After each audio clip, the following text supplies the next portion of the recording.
ஒரு கேள்வி எழுகிறது அப்படிங்கும் போது அந்த கேள்வியை யாரிடம் கேட்க வேண்டும் என்று தெரிந்து கேட்க வேண்டும். அதுதான் அவர்கள் முதலில் தெரிந்து கொள்ள வேண்டிய விஷயம். ஆன்மீக குருமார்களை முறையாக பயிற்சி செய்து அதிலே ஒரு நிலையை அடைந்தவர்கள் பெரும்பாலும் பேசுவதில்லை. இப்போ அங்கே தான் பிரச்சனை. கேள்வி கேட்டால் பதில் கிடைப்பதில்லை. ஏன்னா அவங்க எல்லாமே தெரிந்து இதை சொன்னாலும் ஏற்றுக்கொள்ளக்கூடிய பக்குவம் இவர்களிடத்தே இல்லை என்று தெரிந்து கொண்டு அவர்கள் யாரிடமும் பேசுவதில்லை. அப்போ முறையான ஆசிரியரிடம் சென்று கேட்டாலும் கூட அதற்கு பதில் இல்லை அப்படிங்கிற மாதிரியான நகைப்புக்கு அவர்கள் சென்று விடுகிறார்கள். அது உண்மை அல்ல. எந்த பொருளை யாருக்கு உரைக்க வேண்டும் என்று அவர்களுக்கு தோன்றுகிறதோ அதைத்தான் கூறுவார்கள். நம்ம ஒரு 100 வரிகளில் கேட்கக்கூடிய கேள்விக்கு ஒரே ஒரு வார்த்தை பதிலாக இருக்கும். அதை தந்துவிட்டு போயிடுவோம். அதை புரிந்து கொள்ள அளவிற்கு நாம் பக்குவப்பட்டிருக்கிறோமா, அறிவில் தெளிந்திருக்கிறோமா அப்படிங்கிறத தெளிவாக தெரிஞ்சுக்கணும். சரி, இருக்கட்டும். இப்போ ஏன் இதை பற்றி நம்ம பேசுகிறோன்னா, இறை மறுப்பாளர்கள் மட்டுமல்ல, நமக்குமே இந்த சிந்தனை வேண்டும். ஏன்னா சந்தேகம் வர வேண்டும், கேள்விகள் எழுப்பப்பட வேண்டும் எந்த ஒரு விஷயத்திலும். இன்னொன்று, இந்த கேள்விக்கான விடையை பிறரிடம் இருந்து எதிர்பார்ப்பதற்கு பதிலாக நாம் தேடி அலைய வேண்டும். தேடுதல் அப்படிங்கிறது உள்ளே மட்டுமல்ல, புறத்தேவும் அகத்தேவும் இருக்க வேண்டும். நாம ஒரு விஷயத்தை தேடி அறிந்து கொள்ளும் பொழுது அதில் தான் நமக்கு ஒரு உண்மையான பிடிப்பு ஏற்படுமே தவிர, பிறர் சொல்ல நாம் கேட்கும் பொழுது நம் மனது அதற்கு ஒவ்வாது. ஏதோ நாம் கேட்டுவிட்டோம், அவர்கள் சொல்ல வேண்டும் என்று சொல்லிவிட்டார்கள் என்றுதான் அந்த மனது ஏற்றுக்கொள்ளுமே தவிர, அதை உணர்ந்தால் மட்டுமே அது சரியான பதில் என்பதை அது உணர்ந்து கொள்ளும், தெரிந்து கொள்ளும். அதனால தான் சொல்றது, எந்த ஒரு வினா எழுந்தாலும் அதற்கான விடையை நீங்கள் தேடி அலைய வேண்டும். பல இடங்களில் கேட்டு தெளிதல் வேண்டும். பல பதில்கள் கிடைத்தாலும் அதிலே உள்ளார்ந்து உணர்ந்து இதழ் தான் உண்மை என்பதை நம் மனது ஏற்றுக்கொண்டால் தான் அது பதிலாக ஏற்றுக்கொள்ளும். அது இறைவன் அதற்கான வழியை காட்டுவார். ஏன் இப்போ சொல்கிறோம்? இப்போ இந்த ஆன்மாக்கள் இருக்கு இல்லையா, ஆன்மாக்கள்னா யாரு? இந்த உடலா? இப்படி நிறைய கேள்விகள் கேட்டு போவாங்க. நீ யார் அப்படி கேட்டால் அதுக்கு நிறைய விளக்கம் சொல்லுவாங்க. அதெல்லாம் கிடையாது, உள்ள இருக்கான்ற ஆன்மா அப்படிங்கிற மாதிரி போவாங்க இல்லையா. இந்த ஆன்மா அப்படிங்கிற விஷயத்தை பற்றி பெரிதாக நமக்கு என்ன தெரிந்திருக்கும் அப்படின்னா, ஆன்மாங்கிறது ஒன்று உடலுக்குள்ளே இருக்குது அப்படிங்கிற மாதிரியான எண்ணம் உண்டு. சரி, இந்த ஆன்மா எப்படி இந்த உடலில் சேர்ந்தது? இந்த உடலில் இந்த ஆன்மா எப்படி சேர்ந்தது? இந்த உயிர் எப்படி இந்த உடலில் சேர்ந்தது? யோசிக்கணும்ல. இது பெரிய கேள்வி தானே. ஏன்னா நிறைய பிறப்புகள் இருக்கின்றன, பல லட்சம் பிறப்புகள் இந்த உலகத்தில் இருக்கின்றன. எது வேணாலும் எடுத்துக்கோங்க. நீங்கள் மீனா பிறந்திருக்கலாம், நாயா பிறந்திருக்கலாம், குரங்கா பிறந்திருக்கலாம், புல்லு பூடு மரம், இந்த மாதிரி நிறைய பிறவிகள் இருக்கின்றன. அந்த மாதிரி உருவ அமைப்புகள் எல்லாம் விட்டுவிட்டு மனித பிறவிகளே உங்களுக்கு கிடைக்கப்பெற்ற அந்த உருவத்திலே இந்த ஆன்மா, இந்த உயிரானது எப்படி குடிகொண்டது? இதற்கு யார் காரணம்? முதலில் அறிவியலால் விளக்க முடியுமா? ஆன்மா என்ற ஒரு விஷயத்தை அவர்கள் ஏற்றுக்கொள்வதில்லை என்றாலும், இந்த உயிரான இந்த உடலை எப்படி தேர்ந்தெடுத்தது என்பதை யாராவது விளக்க முடியுமா? முடியாது. இப்போ ஏதோ ஒரு காரணம், ஏதோ ஒரு சக்தி, இந்த உடலையும் உயிரையும் இணைக்கக்கூடிய சக்தி அப்படின்னு ஒன்று இருந்திருக்கணும்ல. அது யாருனால முடியுமா? நந்தினால மட்டும்தான் முடியும். அது அவ்வளவு சாதாரண விஷயமும் அல்ல. இந்த கூட்டுடன் அந்த உயிர் இணைவது அப்படிங்கிறது அவ்வளவு சாதாரண விஷயம் அல்ல. கர்ம பலனை பற்றி நிறைய சொல்லுவோம். கர்ம பலன் அப்படிங்கிறது அவரவர் சுமந்து கொண்டு வருகின்றோம், சுமந்து கொண்டு போகின்றோம். அதிலெல்லாம் மாற்று கருத்து இல்லை. இப்போ அதற்கு ஏற்றவாறு ஒரு உடலை தேர்ந்தெடுத்து அந்த உடலுக்குள் அந்த உயிரானது செல்கிறது அடுத்து அந்த கர்மத்தை அனுபவிப்பதற்காக அப்படின்னா, அதை தேர்ந்தெடுப்பது அந்த உயிரா? அந்த உடலை அந்த உயிருக்கு கொடுத்தது அப்படிங்கிறது யாரு? இந்த மாதிரி கேள்விகள் எல்லாம் நிறைய இருக்கின்றன. அதற்கான பதிலை நாம் எங்கே தேடி செல்ல முடியும்? அப்போ நம்மை மீறிய ஓர் ஆற்றல் உண்டு.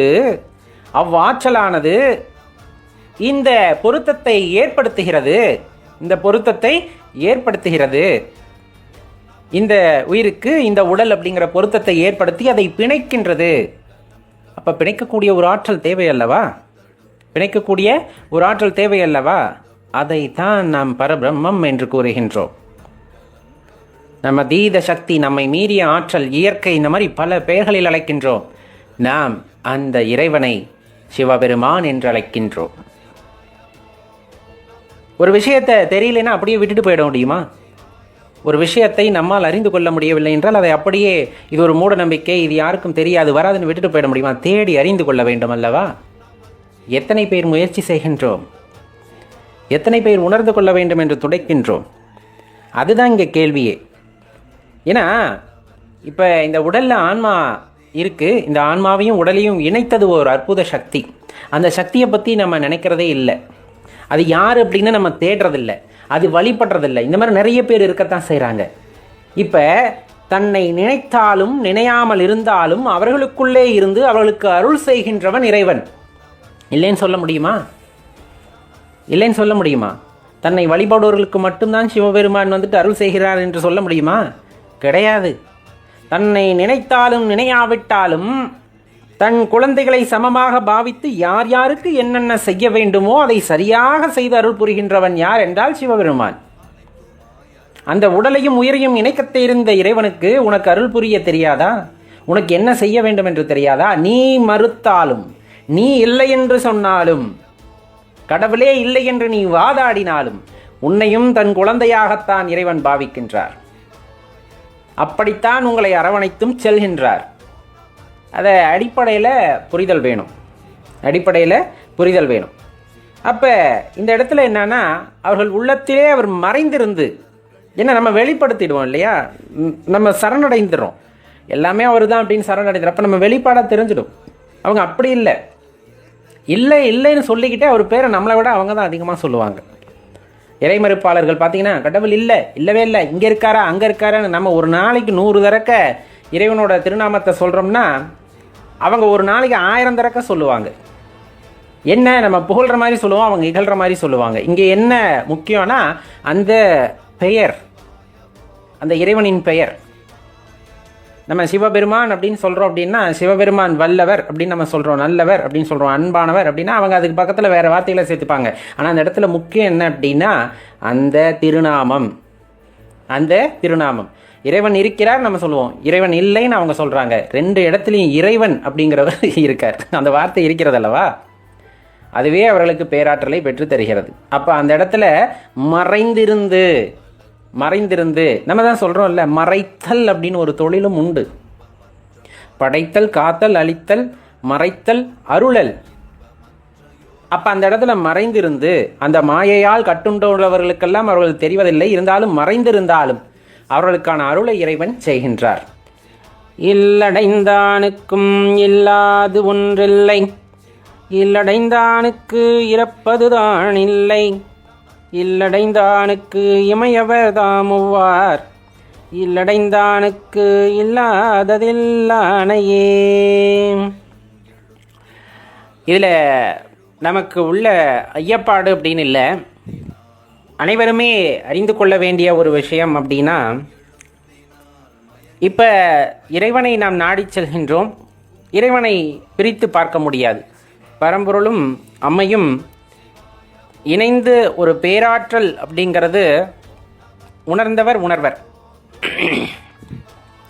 இதில் முக்கியமாக நாம் அறிந்து கொள்ள வேண்டிய விஷயம் என்னவென்றால், எந்த இடத்தில் இறைவன் வாசம் செய்வார் அப்படின்னு ஒரு கேள்வி கேட்டால், எந்த இடத்துல தூய்மை குடிகொண்டிருக்கிறதோ, சத்தியம் குடிகொண்டிருக்கிறதோ, உண்மை குடிகொண்டிருக்கிறதோ அந்த இடத்திலே இறைவன் குடிகொள்வார்.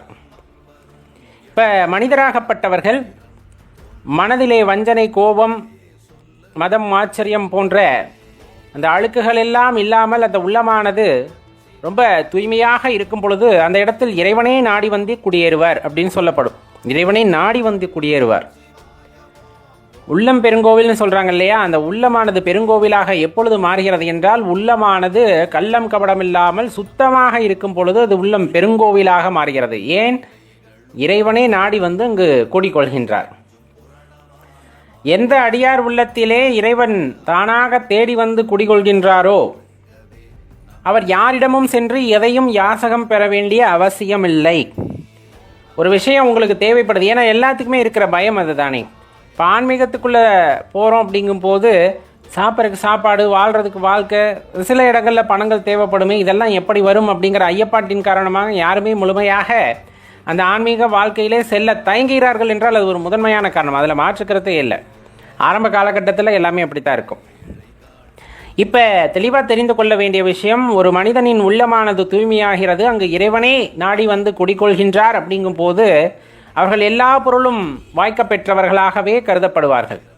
எல்லா பொருட்களும் வாய்க்கப்பெற்றவர்களாகவே கருதப்படுவார்கள். ஏது அவர்களுக்கு தேவைப்படுகிறதோ, எந்த பொருளானது அவர்களுக்கு தேவைப்படுகிறதோ அந்த பொருள் அவர்களை வந்தடையும் அப்படிங்கிறதும், அதே போல் எனக்கு ஒரு பொருள் தேவைப்படுகிறது என்றால் அந்த உள்ளத்திலே இறைவன் குடிகொண்ட பின்னர் நான் யாரிடமும் சென்று யாசகம் கேட்க வேண்டிய அவசியமில்லை அப்படிங்கிறதையும் இந்த இடத்துல தெளிவாக புரிந்து கொள்ள வேண்டும். ஏன், அந்த யாசகம் கேட்பதற்காக ஒரு சூழ்நிலையை இறைவன் எப்பொழுதுமே ஏற்படுத்துவதில்லை அப்படிங்கிறத நம்ம தெளிவாக தெரிந்து கொள்ள வேண்டியது இருக்கிறது.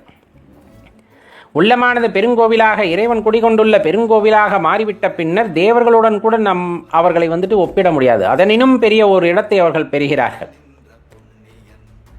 எதுவுமே யாரிடமும் கேட்க தேவையில்லை, எதுவுமே யாரிடமும் கேட்க தேவையில்லை. ஏன்னா பூர்த்தி அடைந்தவர்களாக இருப்பார்கள்.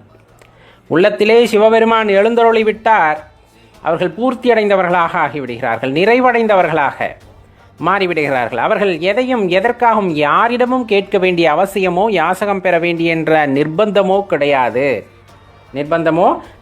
அவன் உலகத்திலே அனைத்து சுகங்களையும் அடைந்தவனாகவே அவன் கருதப்படுகின்றான்.